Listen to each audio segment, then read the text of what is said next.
वहीं आईडीएफ को निशाना बनाया है अल कसाम ब्रिगेड ने, जो कि हमास का मिलिट्री विंग है। उसने जबालिया में घात लगाकर हमला किया है। धमाकों में तबाह हो गया यूक्रेनी हाइडआउट, उसकी भी तस्वीरें हमने आपको दिखाई। वहीं 2022 में मरियोपोल में जिस शख्स ने सरेंडर किया था कार विस्फोट में, रूसी अफसर की हत्या की तस्वीरें भी सामने आई हैं। और रूस यूक्रेन जंग में यह भी हमने देखा कि किस तरह से अपने ही सैनिक की मौत हो गई, यूक्रेन के एक सैनिक की गलती की वजह से। इन तमाम अहम खबरों पर हमारी नजर बनी हुई है। 3 अहम मेहमान हमारे साथ मौजूद हैं। मेजर जनरल जीडी बख्शी हमारे साथ हैं, प्रोफेसर अमिताभ सिंह हमारे साथ मौजूद हैं, एयर मार्शल राजेश कुमार हमारे साथ मौजूद हैं।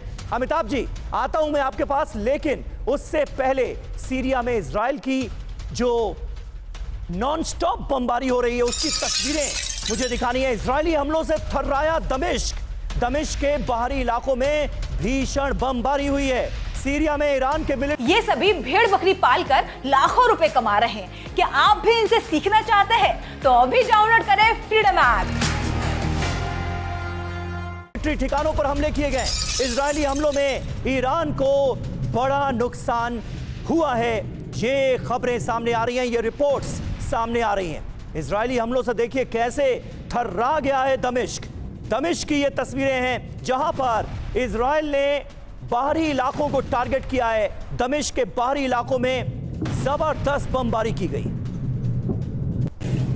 जो जानकारी मिली है वो ये कि ईरान के मिलिट्री ठिकाने जो कि सीरिया के अंदर, दमिश्क के अंदर मौजूद थे, उन्हें इजराइल ने किया है टारगेट।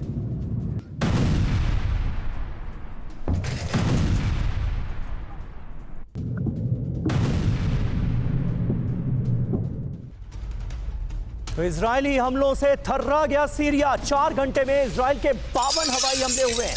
दमिश्क, होम और हमा में, दार्रा में बमबारी की गई है। ईरानी मिसाइल सिस्टम समेत ईरानी टनल को तबाह कर दिया गया। सीरिया पर हुए बैठक में नहीं दिखा रूस ईरान। तो ये देखिए तस्वीरें सामने आई हैं। इजरायली हमलों से सीरिया थर्रा रहा है और रूस और ईरान आखिर हैं कहां, ये सवाल उठ रहा है।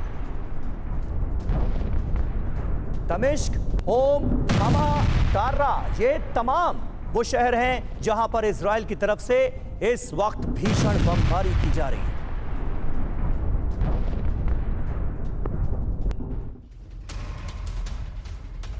तो सीरिया में ईरानी वेपन डिपो को तबाह कर दिया गया। सीरिया में ईरानी वेपन डिपो और इंफ्रास्ट्रक्चर पर इजराइल ने हमले बोल दिए। 4 घंटों में दमिश्क, होम्स, हमा और दारा में कुल 52 एयर स्ट्राइक की गई।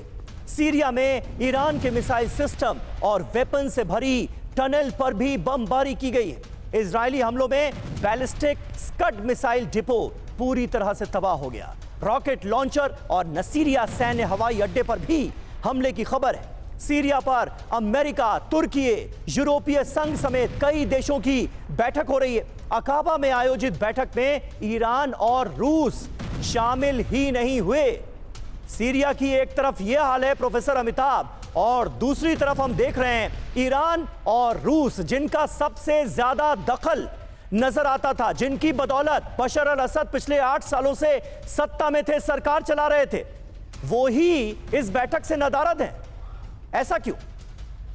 देखिए, बदले हुए हालात जो इस समय सीरिया में है उसमें ये लाजमी है कि ये दोनों नहीं रहेंगे, लेकिन अगर ये दोनों रहते तो अच्छा होता, क्योंकि देखिए ये एक ट्रांजिशन का फेज है सीरिया के लिए, और सीरिया में इतने ज्यादा ऑपरेटिव्स इस समय ऑपरेट कर रहे हैं कि वहां की स्थिति और भयावह होगी। और इसका कारण ये भी है कि अभी भी ये मतयक नहीं हुआ है कि कौन से ऑर्गेनाइजेशन, कौन से संगठन किस तरफ से वहां रूल करेंगे, क्योंकि अभी तक तो हमने HTS को देखा है या 1-2 अलाइड ग्रुप्स को ही देखा है। बाकियों का क्या होगा? यानी कमोबेश स्थिति वैसी ही बनी रहेगी। इस समय जो जॉर्डन में मीटिंग हुई उसमें 8 देश जो भी मिले हैं, इनके मिलने का कोई प्रायोजित कार्यक्रम तो पहले से था ही, लेकिन अगर ये पहले से इस स्थिति पर नियंत्रण रखते तो आज ये स्थिति नहीं आती कि सीरिया में एक केओस रहता है। और इसका पूरा फायदा इजराइल उठा रहा है। इसका सारा दारोमदार एक तरह से देखें, इसकी राजनीति का दारोमदार अगर देखें तो वो तुर्की पे जाता है, और तुर्की इस समय सबसे बड़ा प्लेयर होके उभरा है। और मुझे लगता है कहीं ना कहीं एक टैसिट कंसेंट और पार्टीज की हो ना हो, तुर्की का है कि जितना भी रिमेनिंग ईरानियन इंफ्रास्ट्रक्चर है जो सीरिया के पास जी। था उसको खत्म किया जाए। लेकिन इस समय अपने आप को रूस कह रहा है कि वो काबिज रहेगा। उनके बेसेस जो 1971 से सोवियत जमाने से चले आ रहे थे, एयरफोर्स और नेवल बेसेस, वो अब भी ऑपरेटिव रहेंगे।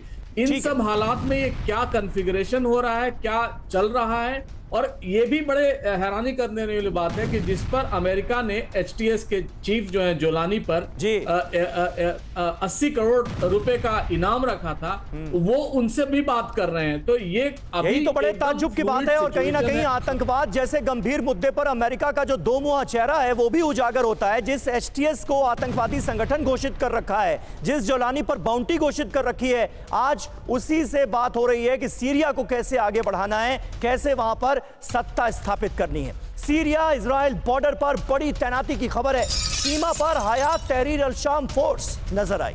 इजरायली सीमा पर दारा इलाके में एचटीएस की फोर्स तैनात है। ये देखिए इस वक्त सीरिया में किस तरह के हालात हैं और कैसे कई जगहों पर जो विद्रोही गुट तख्ता पलट के लिए जिम्मेदार माने जा रहे हैं वही आपस में भिड़ते नजर आ रहे हैं।